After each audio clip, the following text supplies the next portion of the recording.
Law പോയിന്റിന്റെ കഴിഞ്ഞ ഒരു എപ്പിസോഡിൽ സ്പെഷ്യൽ മാരേജ് ആക്ട് എന്താണെന്നും ഈ സ്പെഷ്യൽ മാരേജ് ആക്ട് പ്രകാരം എങ്ങനെയാണ് രജിസ്റ്റർ വിവാഹം നടത്തുന്നതെന്നും പറഞ്ഞിരുന്നു. ആ സെക്ഷന്റെ അല്ലെങ്കിൽ ആ വീഡിയോയുടെ കമന്റ് സെക്ഷനിലും അല്ല ഇമെയിലായിട്ടും നേരിട്ടുമൊക്കെ പലരും വിളിച്ചിട്ട് തിരക്കിയ ഒരു കാര്യമാണ് എങ്ങനെയാണ് ഒരു ഇന്ത്യൻ സിറ്റിസണിന് മറ്റൊരു ഫോറിൻ സിറ്റിസനെ കല്യാണം കഴിക്കാൻ പറ്റുക, അതായത് ഒരു വിദേശിയെ എങ്ങനെയാണ് ഒരു ഇന്ത്യൻ പൗരന് കല്യാണം കഴിക്കാൻ പറ്റുക. അപ്പോൾ ഈ വീഡിയോയിൽ കൂടെ നമ്മൾ അതാണ് വിശദമാക്കാൻ പോകുന്നത്. ഞാൻ നിങ്ങളുടെ അഡ്വക്കേറ്റ് ആകാശ് ചട്ടത്തുമല. ലോ പോയിന്റ് ഏറ്റവും പുതിയ എപ്പിസോഡിലേക്ക് ഏവർക്കും സ്വാഗതം. നമുക്ക് വീഡിയോയിലേക്ക് കടക്കാം.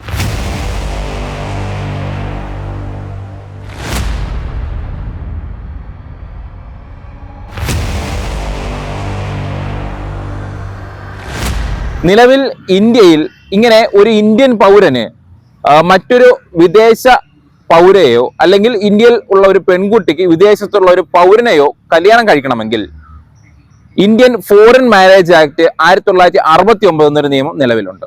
ഈ നിയമത്തിലെ ചാപ്റ്റർ 3 സെക്ഷൻ 17 പ്രകാരമാണ് ഇങ്ങനൊരു കല്യാണം ഇന്ത്യയിൽ എങ്ങനെയാണ് നിയമപരമായി രജിസ്റ്റർ ചെയ്യുന്നതെന്ന് പറയുന്നത്. നിലവിൽ ഈ വിവാഹ നിയമത്തിലെ ചാപ്റ്റർ 2 സെക്ഷൻ 4 പ്രകാരമാണ് ഇങ്ങനെ വിവാഹം നടക്കണമെങ്കിലുള്ള കണ്ടീഷൻസിനെ കുറിച്ച് പറയുന്നത്. ഇതിൽ ഒരാൾ തീർച്ചയായും ഇന്ത്യൻ സിറ്റിസൺ ആയിരിക്കണം. പിന്നെ വരുന്ന കണ്ടീഷൻസ് എന്ന് പറയുന്നത് രണ്ടുപേരുടെയും സമ്മതപ്രകാരമായിരിക്കണം ഈ കല്യാണം നടക്കുന്നത്. അതുപോലെ തന്നെ ഇവർ രണ്ടുപേരും എഗ്രിമെന്റിൽ ഏർപ്പെടാൻ കപ്പാസിറ്റി ഉള്ളവരായിരിക്കണം. അതുപോലെ നിലവിൽ നിയമപരമായ ജീവിച്ചിരിക്കുന്ന പാർട്ട്നേഴ്സ്, അതായത് വിവാഹ പങ്കാളികൾ ഉണ്ടാകാനും പാടില്ല. ഇനി ഇങ്ങനെ ഒരു വിവാഹം നടത്തുമ്പോൾ കയ്യിൽ കരുതേണ്ട ചില ഡോക്യുമെന്റ്സ്, രേഖകളുണ്ട്. അത് എന്തൊക്കെയാണെന്നൊന്ന് നോക്കാം. അതിലൊന്നാണ് രണ്ടുപേരുടെയും വാലിഡ് ആയിട്ടുള്ള പാസ്പോർട്ടുകൾ. 2 പ്രൂഫ് ഓഫ് അഡ്രസ്. ഇതിൽ ഏറ്റവും ഇമ്പോർട്ടന്റ് ഇന്ത്യൻ പൗരനായിട്ടുള്ള ഇതിലെ വരനായാലും വധുവായാലും അവർ ഇന്ത്യയിൽ കഴിഞ്ഞ അവസാനത്തെ 30 ദിവസം, അതായത് 1 മാസത്തോളമായി ഇന്ത്യയിൽ തന്നെ ഉണ്ട് എന്ന് കാണിക്കുന്ന സർട്ടിഫിക്കറ്റ് കയ്യിൽ കരുതണം. അതുപോലെ പ്രൂഫ് ഓഫ് മാരിറ്റൽ സ്റ്റാറ്റസ്, അതായത് മുൻപ് ഇതിലെ വരനോ വധുവോ കല്യാണം കഴിച്ചിട്ടുണ്ടെങ്കിൽ, അവർ ഡിവോഴ്സ് ആയിട്ടുണ്ടെങ്കിൽ ഡിവോഴ്സിന്റെ ജഡ്ജ്മെന്റ്, ഇനി അതിലെ പാർട്ണർ മരിച്ചു പോയതാണെങ്കിൽ അവരുടെ ഡെത്ത് സർട്ടിഫിക്കറ്റ് തുടങ്ങിയ സർട്ടിഫിക്കറ്റുകൾ കയ്യിൽ കരുതണം.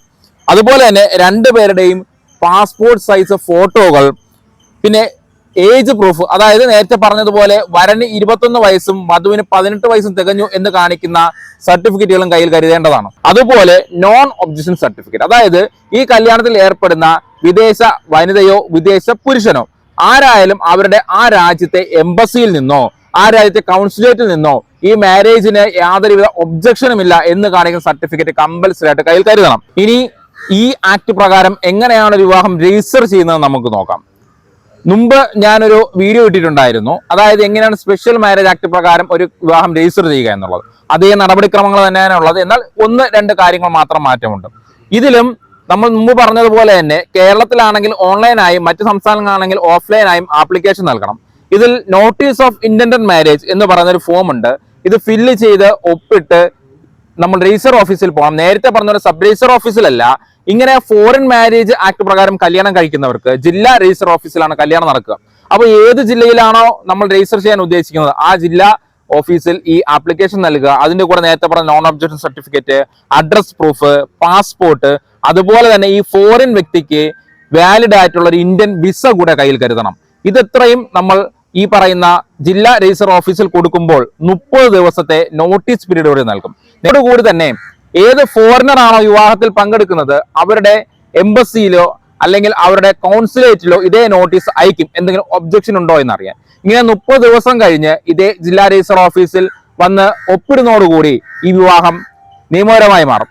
3 സാക്ഷികളുടെ അകമ്പടിയോടുകൂടിയാണ് ഈ വിവാഹം നടക്കുന്നത്. ഫോറിൻ മാരേജ് ആക്ട് പ്രകാരം ഒരു വിവാഹം എങ്ങനെയാണ് രജിസ്റ്റർ ചെയ്യുന്നതെന്ന് മനസ്സിലായി കാണുമെന്ന് വിചാരിക്കുന്നു. ഇതുപോലെ തന്നെ ഒട്ടനവധി സംശയങ്ങളാണ് നമ്മുടെ മുൻപുള്ള വീഡിയോയുടെ കമന്റ് സെക്ഷനിൽ വന്നിട്ടുള്ളത്. അതിനെല്ലാം മറുപടിയും ഉത്തരങ്ങളുമായി പുതിയ വീഡിയോകളിൽ വരുന്നതാണ്.